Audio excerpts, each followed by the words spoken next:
साईं राम। श्री साईं सच्चरित्र अध्याय 27। भागवत और विष्णु सहस्त्रनाम प्रदान कर अनुग्रहित करना। गीता रहस्य दादा साहिब खापर्डे। इस अध्याय में बतलाया गया है कि श्री साईं बाबा ने किस प्रकार धार्मिक ग्रंथों को कर स्पर्श से पवित्र कर अपने भक्तों को पारायण के लिए देकर अनुग्रहित किया तथा और भी अन्य कई घटनाओं का उल्लेख किया गया है। प्रारंभ। जन साधारण का ऐसा विश्वास है कि समुद्र में स्नान कर लेने से ही समस्त तीर्थों तथा पवित्र नदियों में स्नान करने का पुण्य प्राप्त हो जाता है। ठीक इसी प्रकार सद्गुरु के चरणों का आश्रय लेने मात्र से तीनों शक्तियाँ ब्रह्मा, विष्णु और महेश और पर ब्रह्म को नमन करने का श्रेय सहज ही प्राप्त हो जाता है। श्री सच्चिदानंद साईं महाराज की जय हो। वह तो भक्तों के लिए कल्प तरु दया के सागर और आत्म अनुभूति देने वाले हैं। हे साईं, तुम अपनी कथाओं के श्रवण में मेरी श्रद्धा जागृत कर दो। घनघोर वर्षा ऋतु में जिस प्रकार चातक पक्षी स्वाति नक्षत्र की केवल एक बूंद का पान कर प्रसन्न हो जाता है, उसी प्रकार अपनी कथाओं के सार सिंधु से प्रकटित एक जल कण का सहस्तांश दे दो, जिससे पाठकों और श्रोताओं के हृदय तृप्त होकर प्रसन्नता से भरपूर हो जाएं।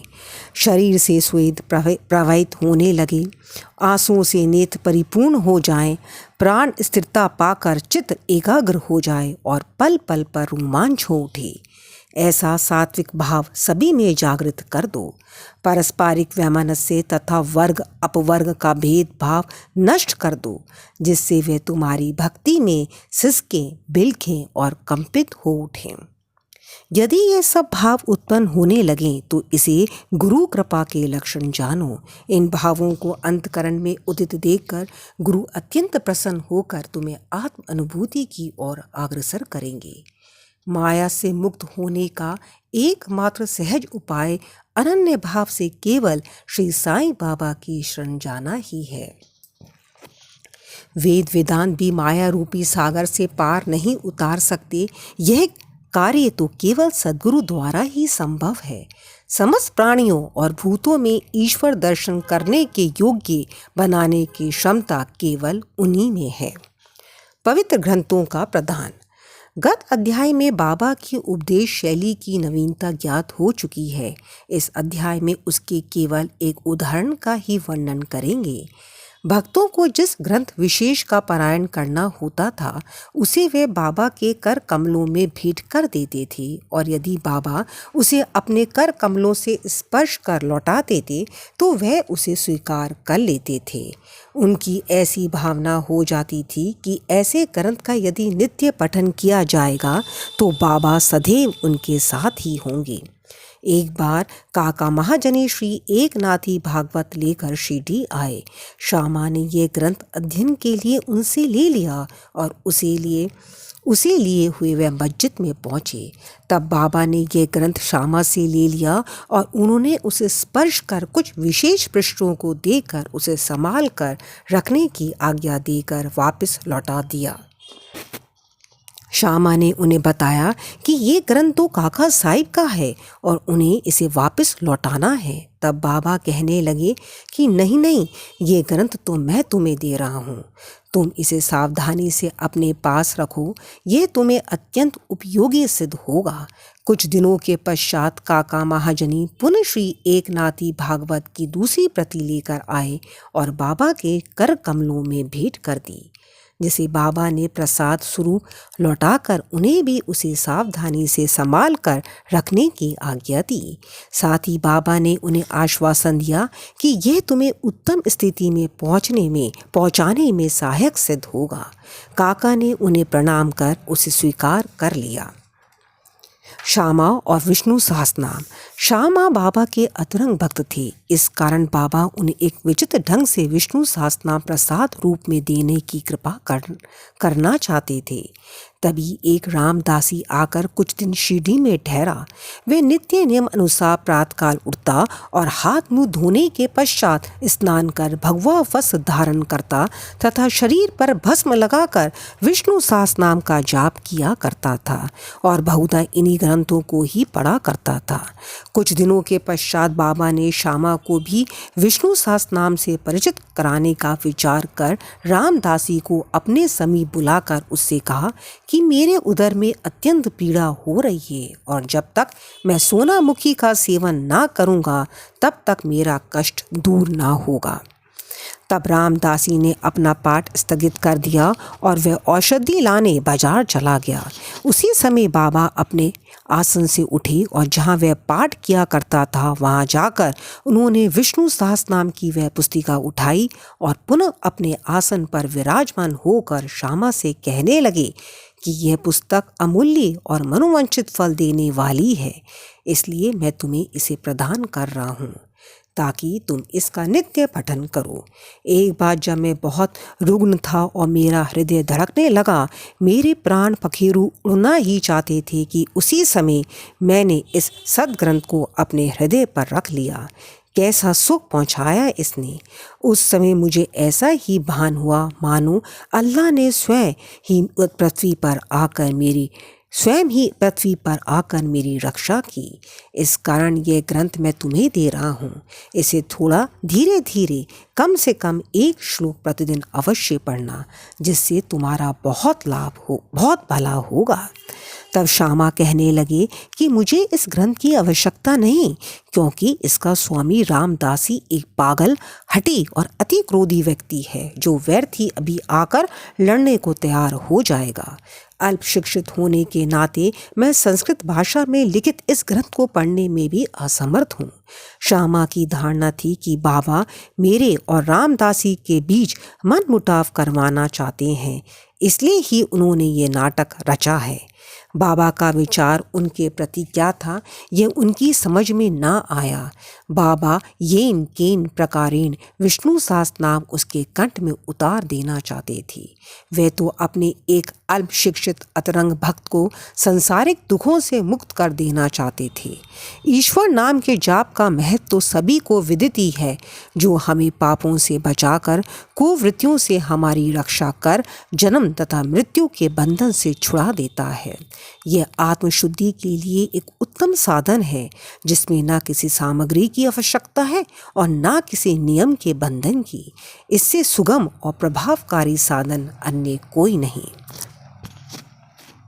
बाबा की इच्छा तो श्यामा से ये साधना कराने की थी, परंतु श्यामा ऐसा ना चाहते थे, इसलिए बाबा ने उन पर दबाव डाला। ऐसा बहुधा सुनने में आया है कि बहुत पहले श्री एकनाथ महाराज ने भी अपने एक पड़ोसी ब्राह्मण से विष्णु सहस्रनाम का जाप करने के लिए आग्रह कर उसकी रक्षा की थी। विष्णु सहस्रनाम का जाप चित्त शुद्धि के लिए एक श्रेष्ठ तथा सरल मार्ग है, इसलिए बाबा ने श्यामा को अनुरोध पूर्वक इसके जप में प्रवृत्त किया। रामदासी बाजार से तुरंत सोनामुखी लेकर लौट आया। अन्ना चिंतनी कर जो वहीं उपस्थित थे प्राय पूरे नारद मुनि ही थे और उन्होंने उक्त घटना का संपूर्ण वृत्तांत रामदासी को बता दिया। रामदासी क्रोधावेश में आकर श्यामा की ओर लपका और कहने लगा कि ये तुम्हारा ही कार्य है जो तुमने बाबा के द्वारा मुझे उदर पीड़ा के बहाने औषधि लेने को भेजा। यदि तुमने पुस्तक ना लौटाई तो मैं तुम्हारा सिर तोड़ दूंगा। श्यामा ने उसे शांतिपूर्वक समझाया, परंतु उनका कहना व्यर्थ ही हुआ। तब बाबा प्रेम पूर्वक बोले कि अरे रामदासी, ये क्या बात है, क्यों उपद्रव कर रहे हो? क्या श्यामा अपना बालक नहीं है? तुम उसे व्यर्थ ही क्यों गाली दे रहे हो? मुझे तो ऐसा प्रतीत होता है कि तुम्हारी प्रकृति ही उपद्रवी है। क्या तुम नम्र और मृदुल वाणी नहीं बोल सकते? तुम नित्य प्रति इन पवित्र ग्रंथों का पाठ किया करते हो और फिर भी तुम्हारा चित्त अशुद्धि ही है। जब तुम्हारी इच्छाएं ही तुम्हारे वश में नहीं है तो तुम रामदासी कैसे? तुम्हें तो समस्त वस्तुओं से अनासक्त वैराग्य होना चाहिए। कैसी विचित्र बात है कि तुम्हें इस पुस्तक पर इतना अधिक मोह है। सच्चे रामदासी को तो ममता त्याग कर समदर्शी होना चाहिए। तुम तो अभी बालक श्यामा से केवल एक छोटी सी पुस्तक के लिए झगड़ रहे हो। जाओ अपने आसन पर बैठो। पैसों से पुस्तकें तो अनेक प्राप्त हो सकती हैं, परंतु मनुष्य नहीं। उत्तम विचारक बनकर विवेकशील हो। पुस्तक का मूल्य ही क्या है और उससे श्यामा को क्या प्रयोजन। मैंने स्वयं उठाकर वह पुस्तक उसे दे दी, यह सोचकर कि तुम्हें तो यह पुस्तक पुनः कंठस्थ है। श्यामा को तो इसके पठन से कुछ लाभ पहुँचे, इसलिए मैंने उसे दे दी। बाबा के ये शब्द कितने मृदु और मार्मिक तथा अमृत तुल्य हैं। इनका प्रभाव रामदासी पर पड़ा। वह चुप हो गया तथा फिर श्यामा से बोला कि मैं इसके बदले में पंचरत्नी गीता की एक प्रति स्वीकार कर लूँगा। तब श्यामा भी प्रसन्न होकर कहने लगे कि एक ही क्यों, मैं तो तुम्हें उसके बदले में 10 प्रतियां देने को तैयार हूँ। इस प्रकार ये विवाद तो शांत हो गया, परंतु अब प्रश्न यह आया कि रामदासी ने पंचरत्नी गीता के लिए एक ऐसी पुस्तक जिसका उसे कभी ध्यान भी ना आया था, इतना आग्रह क्यों किया, और जो मस्जिद में हर दिन धार्मिक ग्रंथों का पाठ करता हो वह बाबा के समक्ष ही इतना उत्पात करने पर क्यों उतारू हो गया। हम नहीं जानते कि इस दोष का निराकरण कैसे करें और किसे दोषी ठहरावें। हम तो केवल इतना ही जान सकते हैं कि यदि इस प्राणी का अनुसरण ना किया होता तो विषय का महत्व और ईश्वर नाम की महिमा तथा श्यामा को विष्णु सहस्रनाम के पठन का शुभ अवसर ही प्राप्त ना होता। इससे यही प्रतीत होता है कि बाबा के उपदेश की शैली और उसकी प्रक्रिया अद्वितीय है। श्यामा ने धीरे धीरे इस ग्रंथ का इतना अध्ययन कर लिया और उन्हें इस विषय का इतना ज्ञान हो गया कि वह श्रीमान बूटी साहिब के दामाद प्रोफेसर जी नार के MA इंजीनियरिंग कॉलेज पूना को भी उसका यथार्थ अर्थ समझाने में पूर्ण सफल हुए। गीता रहस्य। ब्रह्म विद्या अध्यात्म का जो भक्त अध्ययन करते उन्हें बाबा सदैव प्रोत्साहित करते थे। इसका एक उदाहरण है कि एक समय बापू साहिब जोग का एक पार्सल आया जिसमें श्री लोकमान्य तिलक कृत गीता भाष्य की एक प्रति थी, जिसे कांख में दबाए हुए वे मस्जिद में आए। जब वह चरण वंदना के लिए झुके तो वह पार्सल बाबा के श्री चरणों पर गिर पड़ा। तब बाबा उनसे पूछने लगे कि इसमें क्या है। श्री जोग ने तत्काल ही पार्सल से वह पुस्तक निकालकर बाबा के कर कमलों में रख दी। बाबा ने थोड़ी देर उसके कुछ पृष्ठ देखकर जेब से 1 रुपये निकाला और उसे पुस्तक पर रखकर जोग को लौटा दिया और कहने लगे कि इसका ध्यानपूर्वक अध्ययन करते रहो, इससे तुम्हारा कल्याण होगा। श्रीमान और श्रीमती खापर्डे। एक बार श्री दादा साहिब खरपड़े सुकुटुंब शिरडी आए और कुछ मास वहीं ठहरे। उनके ठहरने के नित्य कार्यक्रम का वर्णन श्री साई लीला पत्रिका के प्रथम भाग में प्रकाशित हुआ है। दादा कोई सामान्य व्यक्ति न थे। वे एक धनडे और अमरावती बरार के सुप्रसिद्ध वकील तथा केंद्रीय धरा सभा दिल्ली के सदस्य थे। वे विद्वान और प्रवीण वक्ता भी थे। इतने गुणगान होते हुए भी उन्हें बाबा के समक्ष मुंह खोलने का साहस ना होता था। अधिकांश भक्तगण तो बाबा से हर समय अपनी शंका का समाधान कर लिया करते थे। केवल 3 व्यक्ति खापड़े, नूलकर और बूटी ही ऐसे थे जो सदैव मौन धारण किए रहते थे तथा अति विनम्र और उत्तम प्रकृति के व्यक्ति थे। दादा साहिब विद्यारण्य स्वामी द्वारा रचित पंचदशी नामक प्रसिद्ध संस्कृत ग्रंथ जिसमें अद्वैत वेदांत का दर्शन है, उसका विवरण दूसरों को तो समझाया करते थे, परंतु जब वे बाबा के समीप मस्जिद में आए तो वे एक शब्द का भी उच्चारण ना कर सके। यथार्थ में कोई व्यक्ति चाहे वह जितना वेद वेदांतों में परमगंत क्यों ना हो, परंतु ब्रह्म पद को पहुंचे हुए व्यक्ति के समक्ष उसका शुष्क ज्ञान प्रकाश नहीं दे सकता। दादा 4 मास तथा उनकी पत्नी 7 मास वहीं ठहरी। वे दोनों अपने शिरडी प्रवास से अत्यंत प्रसन्न थे। श्रीमती खापड़े श्रद्धालु तथा पूर्ण भक्त थी, इसलिए उनका साईं चरणों में अत्यंत प्रेम था। प्रतिदिन दोपहर को वह स्वयं नैवेद्य लेकर मस्जिद को जाती और जब बाबा उसे ग्रहण कर लेते तभी वह लौटकर अपना भोजन किया करती थी। बाबा उनकी अटल श्रद्धा की झांकी का दूसरों को भी दर्शन कराना चाहते थे। एक दिन दोपहर को वे सांजा, पूरी, भात, सार, खीर और अन्य भोज्य पदार्थ लेकर मस्जिद में आईं। और दिनों तो भोजन प्राय घंटों तक बाबा की प्रतीक्षा में पड़ा रहता था, परंतु उस दिन वह तुरंत ही उठे और भोजन के स्थान पर आकर आसन ग्रहण कर लिया और थाली पर से कपड़ा हटाकर उन्होंने रुचिपूर्वक भोजन करना प्रारंभ कर दिया। तब श्यामा कहने लगे कि ये पक्षपात क्यों? दूसरों की थालियों पर तो आप दृष्टि तक नहीं डालते, उल्टे उन्हें फेंक देते हैं, परंतु आज इस भोजन को आप बड़ी उत्सुकता और रुचि से खा रहे हैं। आज इस बाई का भोजन आपको इतना स्वादिष्ट क्यों लगा? यह विषय तो हम लोगों के लिए एक समस्या बन गया है। तब बाबा ने इस प्रकार समझाया, सचमुच ही इस भोजन में एक विचित्रता है। पूर्व जन्म में यह बाई एक व्यापारी की मोटी गाय थी जो बहुत अधिक दूध देती थी। पशु योनि त्याग कर इसने एक माली के कुटुंब में जन्म लिया। उस जन्म के उपरांत फिर वे एक क्षत्रिय वंश में उत्पन्न हुई और इसका ब्याह एक व्यापारी से हो गया। दीर्घ काल के पश्चात इनसे भेंट हुई है, इसलिए इनकी थाली में से प्रेम पूर्वक 4 ग्रास तो खा लेने दो।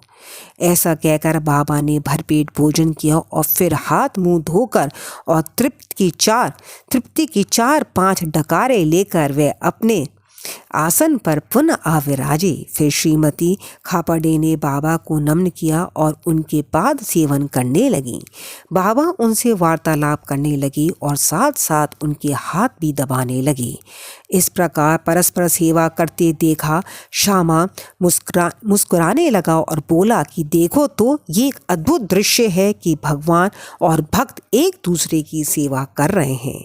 उनकी सच्ची लगन देखकर बाबा अत्यंत कोमल तथा मृदु शब्दों में अपने श्रीमुख से कहने लगे कि अब सदैव राजा राम का जाप किया करो, और यदि तुमने इसका अभ्यास क्रमबद्ध कर लिया तो तुम्हें अपने जीवन के ध्येय की प्राप्ति अवश्य हो जाएगी।